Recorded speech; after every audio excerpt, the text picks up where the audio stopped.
My name is Jennifer Kohler. I'm assistant softball coach, Montreat College.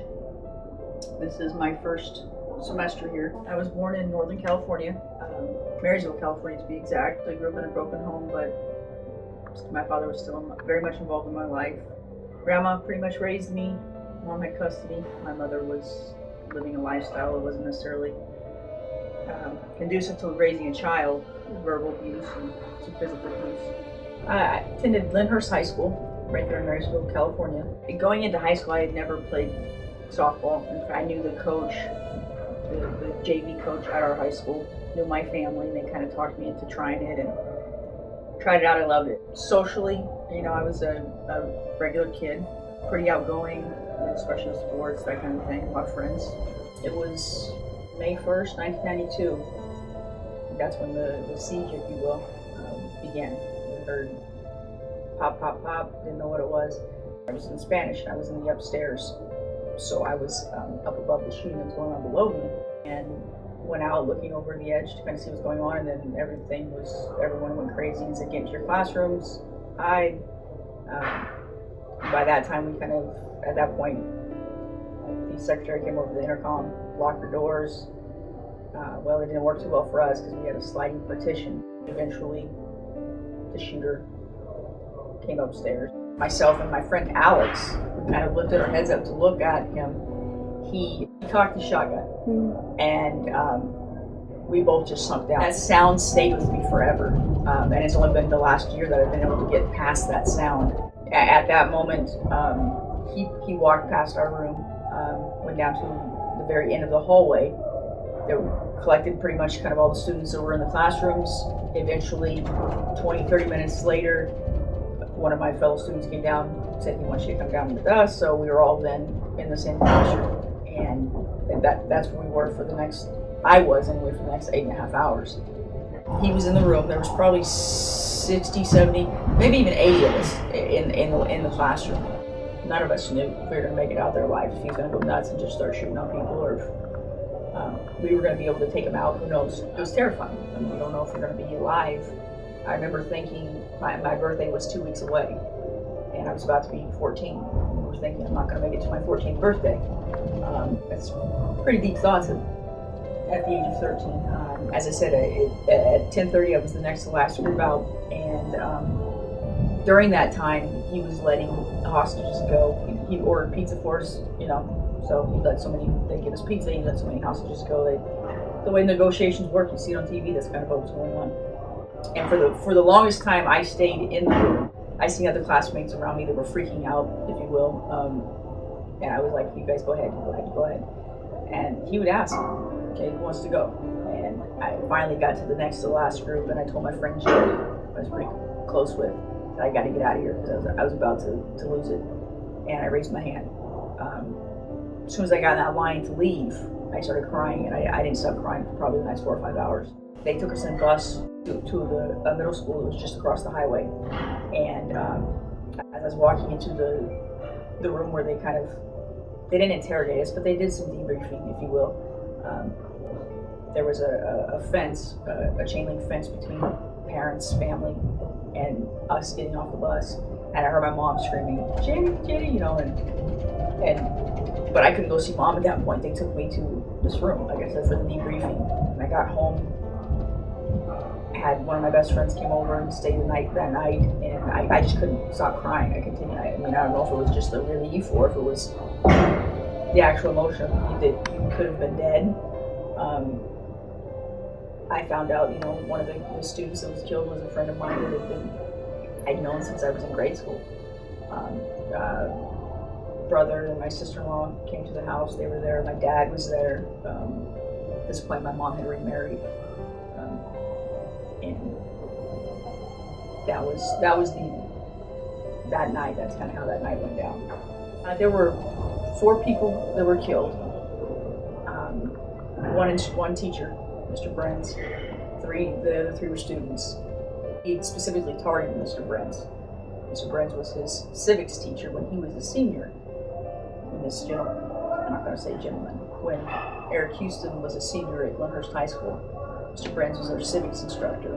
He failed civics, so he blamed Mr. Brenz for his life being trap. So he came and he killed him. Like I said, along with 3 other students. Beeman Hill was one that grew up with Beeman, Jason White, and Jimmy Smith. Throughout high school, I drank a lot. I mean, and my mother kind of allowed it.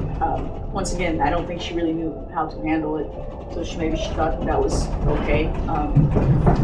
But I drank a lot, smoked a lot of pot, that kind of a thing. So then entering into college, I decided to go ahead and play softball. That's what got me to college. I had no ambition beyond that. Couldn't smoke pot anymore because now they're going to do drug tests. So I figured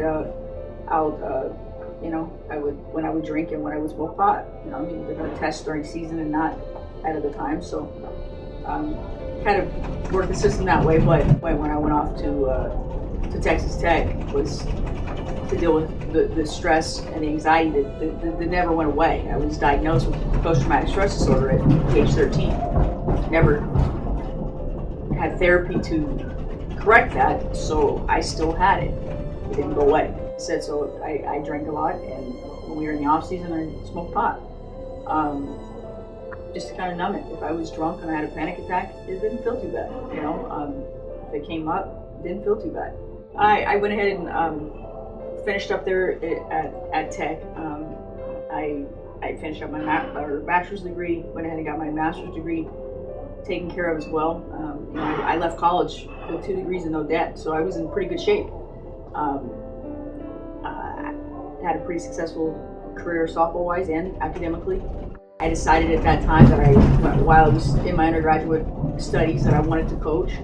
I had a brief stint at Tech. I was a GA there, and then I also coached there for 1 year. I was in East Tennessee for a couple of years at Lincoln Memorial University. That was my first assistant coaching job, actual kind of getting paid gig, if you will. In 2005, I resigned from that job, moved back home to be with my father. He was dying of cancer, so I went home to be with Dad. And I was in Texas for 3 years as a head coach at Frank Phillips College. And then opportunity came up to go back to Sacramento, go back home, and coach at the junior college that I played at. And that was almost like a dream come true. It was like a homecoming. That program meant so much to me and going back to it, helping rebuild it, working with and coaching with the man that coached me, that was so instrumental in my life, was a dream come true. So I moved back to California. I knew that it was going to take some time, but that I would get classes, and in the next in 2, 3, maybe 4 years, when coach was ready to retire, that I would step into the position of being the head coach. Unfortunately, things didn't work out with classes. The economy didn't work out. Classes were cut. I was told I wasn't qualified to teach. And then I look, and after a year and a half, and I'm like, what have I done? I'm not getting classes still. I get a stipend for $4,500 a semester during the spring, nothing during the fall, to coach, but I don't have any classes to teach. I got to have something to make money. I'm living at home with my mother. Every day when I would go to work, I drove right past that high school. I drove right past Lyndhurst High School every day, so I was going back and forth by it. And as things kind of got worse in my mind, as far as maybe the depression, I would look over a little bit more, and I'd think about it a little bit more, and it became very unhealthy. At this point, I'm broke. I have very little coming in and a lot going out, and I have to make a decision. Really saying I know I'm depressed, and I feel like that white trash kid that I did when I was 12 years old, and I didn't want to be alive anymore, to be honest. I was tired of fighting the panic attacks. I didn't know what to do at that point. I didn't want to live that life because I wasn't living. I was not living at all. I was now a hostage in my own house, in my own body, and knew at that point that I had to reach out if I wanted to be alive. If I wanted to be sane at all, I needed something that was going to stick, lasting. And so I sought out godly counseling. I was 11 years old when I accepted Christ. I drifted from Him. Thankfully, He never leaves us. At that point, which was November right around this time of last year that I knew that I had to have that lasting, that godly counseling. And there was only one place I was going to get it, and that was going to be from Jesus. And I just threw my hands up to God. And at that time I knew that was the only way I was going to get through it. And He told me that, if you just be still, trust me, kind of slow your roll on this, and we'll see where you go. You'll be okay. And as a result, like I said, I told Him I would go wherever He wanted me to go. I would do whatever He wanted me to do. Well, it turns out this is what that meant. I'd like to leave you with one last thing, and it's not easy. There's no doubt that it's not easy. Faith isn't something that we can see. Faith is something that we feel, that we read about, but we can't see it. I've heard that a lot, but at the same time, I don't agree with that. I look around and I see faith and how it's worked out in so many people's lives around me, and my own. That it's real. If you're, even at rock bottom, trust in Jesus, and in the end, that's about all we need. He'll take care of the rest.